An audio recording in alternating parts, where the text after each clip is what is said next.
என்றும் நேசமணி சமையலில் இன்றைக்கி நம்ம பார்க்க போகிற ரெசிபி ரவை தோசை தாங்க பண்ணியிருக்கிறோம். ரவை தோசை சும்மா மொறு மொறுன்னு சூப்பராக பண்ணியிருக்குங்க.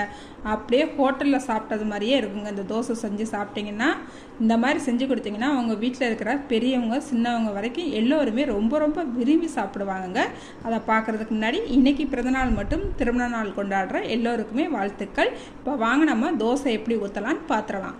பாருங்கள், ஒரு பவுல் எடுத்துக்கிட்டாச்சு. இதில் 1 கப் ரவை சேர்த்துக்கலாம். கூடவே 1/2 கப் அரிசி மாவு சேர்த்துக்கலாங்க. ரவை வறுக்காத ரவை தான் சேர்த்துருக்குறேன். பாருங்க, ஒரு 1/4 கப் கோதுமை மாவு சேர்த்துக்கலாங்க. இப்போ நம்ம இதை கரைச்சி எடுத்துக்கிற போகிறோம். தண்ணி சேர்த்துக்கலாம். ஒரு கரண்டி இல்லாட்டா இந்த மாதிரி விஸ்கு ஏதாவது வச்சு நல்லா கலந்து எடுத்துக்குங்க.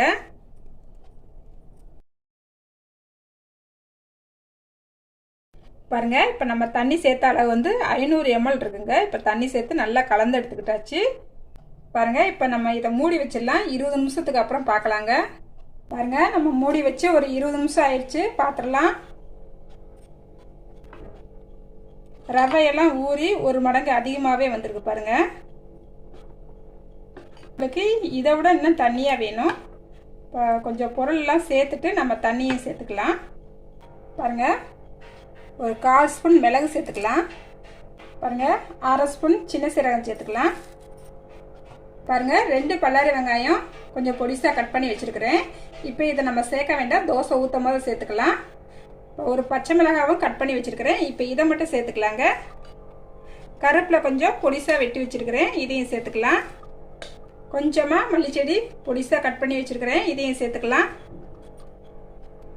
ஒரு சிலருக்கு வெங்காயம் போட்டு சுட்டா பிடிக்காது, அதனால் வெங்காயத்தை நம்ம தோசை ஊற்றும் போது மட்டும் சேர்த்துக்கலாங்க. உப்பு சேர்த்துக்கலாம். இன்னும் ஒரு 200 ml தண்ணி சேர்த்துக்கலாங்க. நல்லா கலந்து விட்டுக்கலாம். மாவை நல்லா கலந்து எடுத்துக்கிட்டாச்சுங்க. மாவு எவ்வளோக்கு எவ்வளோ தண்ணியாக இருக்கோ அவ்வளோக்கு எவ்வளோ தோசை நம்மளுக்கு மொறு மொறுன்னு வரும். இப்போ நம்ம தோசை ஊற்றி எடுத்துக்கலாமா? உப்பெல்லாம் கரெக்டாக இருக்கான்னு இப்பயே செக் பண்ணிக்கோங்க. பாருங்கள், தோசைக்கல் அடுப்பில் வச்சுக்கிட்டாச்சுங்க. நல்லா ஆயில் தடவி எடுத்துக்கலாம். தோசைக்கல் நல்லாவே ஹீட் ஆகிடணுங்க. அப்போ தான் தோசை நம்மளுக்கு நல்லா ஊற்றின உடனே நல்லா வரும். தோசை ஊற்றிக்கலாங்க.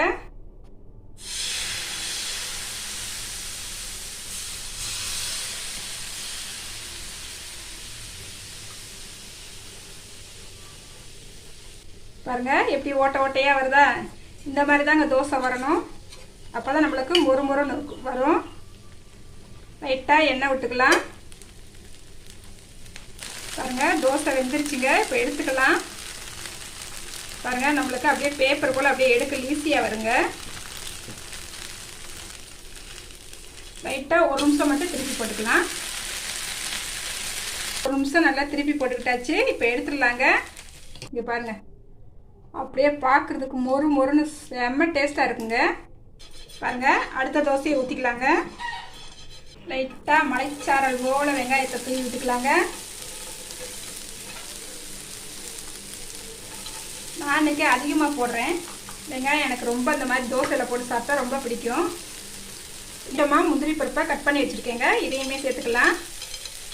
ரொம்ப சாப்பிட்றதுக்கு ரொம்ப டேஸ்ட்டாக இருக்குங்க தோசை. இப்போ நல்லா அடுப்பை ஏற்றி வச்சுக்கோங்க. தோசையை ஊற்றிக்கலாங்க.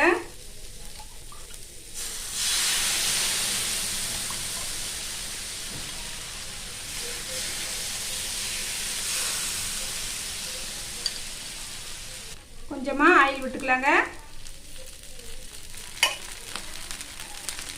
தோசையை திருப்பி போட்டுக்கலாங்க. வாவ், அப்படியே வெங்காயம் ஃப்ளேவரோட இந்த தோசை ஊற்றும் போது செம்மையாக வாசமாக இருக்குங்க. தோசை எவ்வளோ சூப்பராக வந்திருக்குன்னு பார்த்தீங்களா? இந்த தோசையை எடுத்துக்கலாங்க. நான் இது போல் எல்லா தோசையும் ஊற்றி எடுத்துக்கிறேங்க. நம்மளுக்கு தோசை மொறு மொறுன்னு சூப்பராக ரெடி ஆயிடுச்சுங்க. பாருங்க, எவ்வளோ மொறு மொறுன்னு இருக்குன்னு பாருங்கள். அப்படியே உடைச்சோடனே அப்படியே உடையுது பாருங்கள். பாருங்கள், இந்த மாதிரி நீங்கள் செஞ்சு கொடுங்க. உங்கள் பசங்க உங்கள் வீட்டில் இருக்கிறவங்க எல்லாருமே விரும்பி சாப்பிடுவாங்க. டேஸ்ட் பார்த்துடலாங்க. செம்ம டேஸ்ட்டாக இருக்கும். கொஞ்சமாக தக்காளி சட்னியும் சேர்த்துக்கலாம். எங்கள் வீட்டில் இந்த தோசைக்கு இன்றைக்கி தக்காளி சட்னி தேங்காய் சட்னி செஞ்சுருக்கோம். செம்ம டேஸ்ட்டாக இருக்குங்க. மிஸ் பண்ணாமல் நீங்களும் இந்த தோசை செஞ்சு பாருங்கள். செஞ்சு பார்த்துட்டு எப்படி வந்துச்சுன்னு கமெண்ட்டில் சொல்லுங்கள். லைக் பண்ணுங்கள், ஷேர் பண்ணுங்கள். மறக்காமல் என்னுடைய வீடியோவை சப்ஸ்கிரைப் பண்ணிக்கோங்க. அடுத்த ஒரு வீடியோவில் பார்க்கலாங்க. பாய்.